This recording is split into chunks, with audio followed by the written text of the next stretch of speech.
Donner un rein de son vivant à un proche, une évidence pour ceux qui l'ont fait même si les démarches sont longues et compliquées. Jean-Marie a permis à son gendre de retrouver une vie normale après 18 mois de dialyse. J'étais déterminé, mais déterminé. Finalement aussi pour votre fille, Voilà.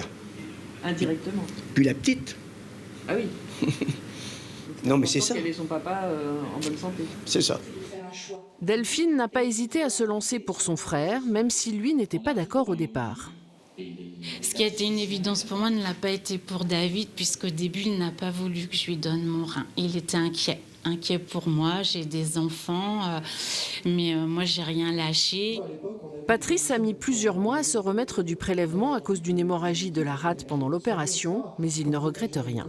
Quand on voit 5 heures ou 6 heures après l'opération, votre fils qui change, qui a les yeux qui s'ouvrent, là, bon, mais c'est un réconfort. Malgré les problèmes, mais je pense qu'aujourd'hui, quand on est parent, on se doit de faire ce type d'opération. La première greffe grâce à un donneur vivant a eu lieu en 1952 en France et en 1986 au CHU de Poitiers. Actuellement, elle ne représente que 16% des interventions, alors qu'elle comporte de nombreux avantages.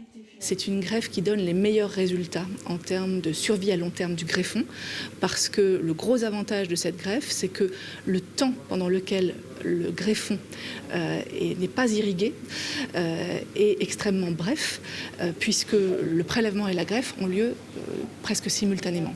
Et donc, dans ces conditions, la reprise du greffon, une fois qu'il est implanté sur le receveur, donne des résultats excellents.